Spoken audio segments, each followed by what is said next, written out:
Os últimos resultados do Brasil no Programa Internacional de Avaliação de Estudantes mostram uma queda de pontuação nas 3 áreas avaliadas: ciências, leitura e matemática. E nesta última disciplina, o país ficou na posição de número 66 entre 70 nações pesquisadas. Para falar sobre as dificuldades enfrentadas no ensino da matemática no Brasil, eu recebo agora a professora Vera Lúcia Antônio Azevedo, que é coordenadora do curso de matemática da Universidade Presbiteriana Mackenzie. Olá, professora. Olá, boa Obrigado tarde. pela presença, boa tarde. Bom, esse programa a qual eu me referi aqui na abertura é o PISA, né, que é a sigla em inglês aí para esse Programa Internacional de Avaliação de Estudantes, que é coordenado pela Organização para a Cooperação e Desenvolvimento Econômico, que é a OCDE, e que acontece a cada 3 anos, né? A última vez aqui que foi realizado foi em 2015, com os resultados divulgados aí em dezembro do ano passado.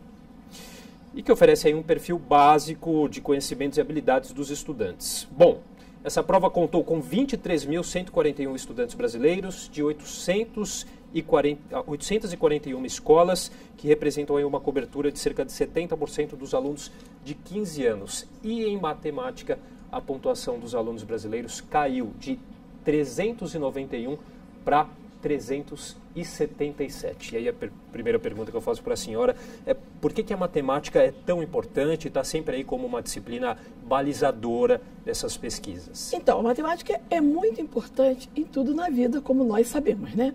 Mas ela é importante porque ela desenvolve o raciocínio lógico do indivíduo. Então, um aluno que tem um raciocínio lógico bem desenvolvido, o que acontece? Ele vai ser uma pessoa crítica, ele vai ter um poder de crítica bem maior e isso ajuda bastante em sua vida. Uhum. Bom, e quais os principais motivos, então, para a gente ter aí um desempenho tão ruim, infelizmente, aí na matemática, professor? Olha, sinceramente, eu penso que tem vários fatores. Uns falam do fator social, outros falam que acontece porque a criança já não gosta. Eu penso que não é bem assim. Eu acho que o problema básico nosso todo está no Fundamental 1. Mas por que no Fundamental 1? Quando o aluno está começando. Às vezes ele até tem um bom começo. Isso se ele tem um bom professor, um professor que estimula, um professor criativo, um professor que gosta. Porque você sabe que para ensinar é preciso gostar do que se faz. Aliás, qualquer coisa na vida, né? Se você gosta daquilo que faz, você faz muito bem. Então, a maioria dos professores de primeira até do primeiro ao 5º ano, o que acontece?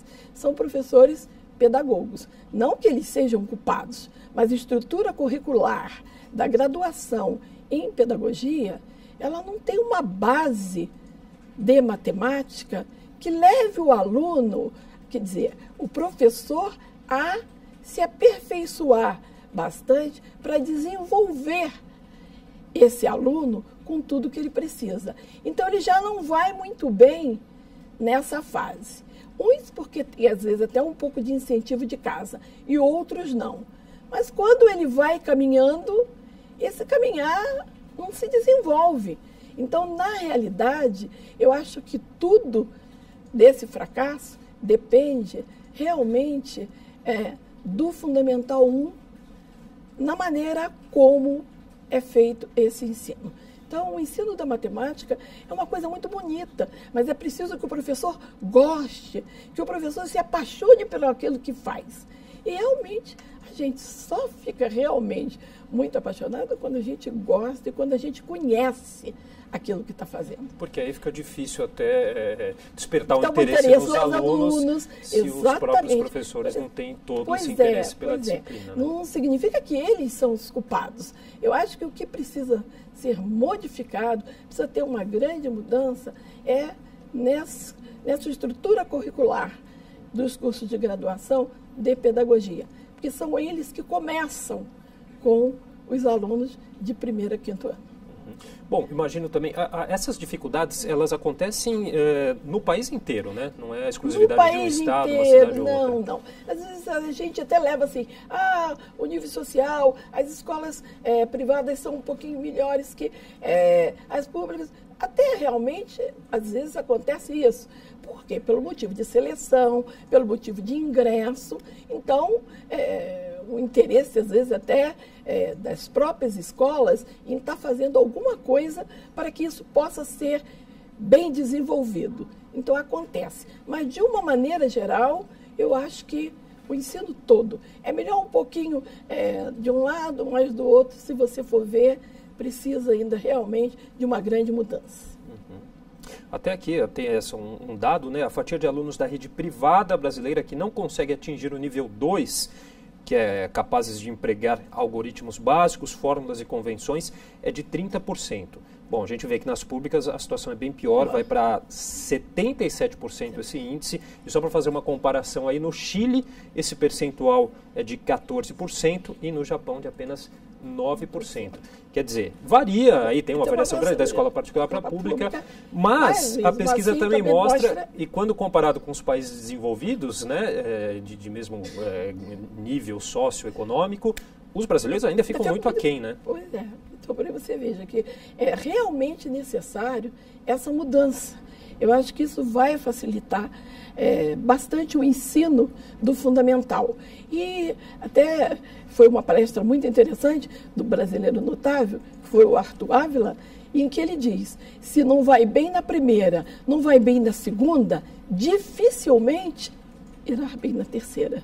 Então, se o aluno já não tem um bom desempenho na primeira, na segunda, então ele vai chegar ao colegial realmente como a gente vê os nossos alunos hoje. Quando você fala da palavra matemática, eles querem tudo, menos matemática. Já tem essa coisa, já tem essa matemática temida, né, pela maioria das pessoas. E, no entanto, é primordial para a vida do ser humano. A gente precisa da matemática. A matemática é importante.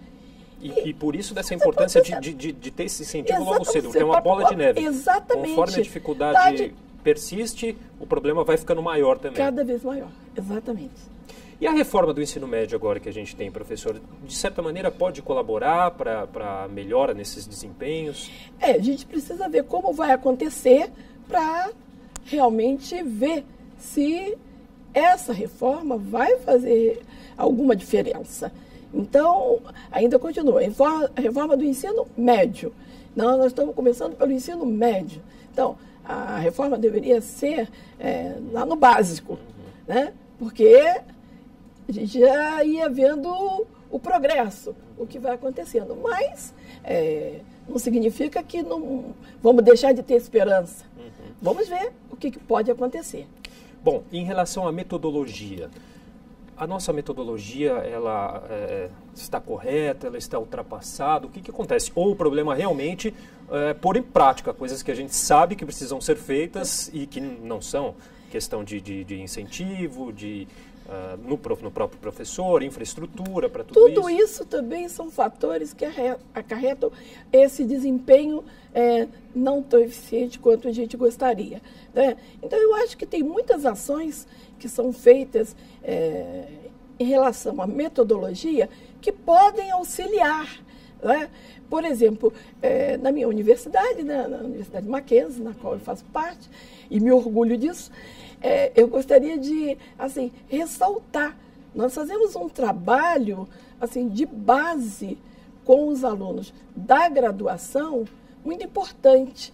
Eles oferecem oficinas para alunos externos e internos de escola pública que auxiliam através de jogos, através de material didático diferenciado. A matemática dá essa oportunidade, tem essa dinâmica toda. Tem essa dinâmica, né? Exatamente. Então, eu acho que isso é muito importante. Então, são metodologias que você pode estar aplicando que trazem algum resultado. Agora, há estudiosos, especialistas que dizem que, no caso, as tecnologias, elas, aqui no Brasil, elas podem gerar, às vezes, mais desigualdade, mais exclusão do que inclusão. A senhora concorda com isso? Por quê? Em alguns casos, né? Porque, se veja, uma classe mais privilegiada, uma classe com um poder aquisitivo melhor, tem acesso a toda essa tecnologia. Já uma classe um pouco mais restrita, você sabe, não teria esse acesso. E, em alguns casos, realmente, isso é importante. Mas não significa que isso assim seja ruim. Não é tão mal, porque se você fizer algumas pesquisas e você vê, em alguns casos, de escolas públicas mesmo, do Nordeste, o que tem acontecido? Nós temos tido medalhas, alunos com desempenho excelente. E qual a tecnologia deles lá? É uma pena, né, professora? A gente vê que o nível socioeconômico está muito atrelado ainda, tem uma forte correlação com essa questão do desempenho, né? Com certeza. Vamos lá. E como a gente mesmo já disse aqui, ao mesmo tempo isso não garante que os mais privilegiados consigam competir de igual para igual, né? Bom, eu acho que é isso. Faltou a gente acrescentar alguma coisa? Não, eu gostaria muito que tivesse uma mudança bem radical em tudo e que a matemática fosse vista com outros olhos. Realmente sentindo que todo mundo diz assim, é importante para a vida, nós precisamos, mas é para lá de importante. Hoje a gente não vive sem a matemática. Então nós precisamos incentivar os jovens para que gostem, para que vejam realmente a utilidade e o quanto ela é importante. E a importância de políticas públicas que venham nesse sentido. Exatamente, que possam estar vindo nesse sentido. Tá bom, professora, eu queria agradecer a sua participação aqui no nosso jornal. Eu conversei com a professora Vera Lúcia Antônio Azevedo, que é coordenadora do curso de matemática da Universidade Presbiteriana Mackenzie. Professora, muito obrigado, viu? Obrigada e boa tarde. Boa tarde.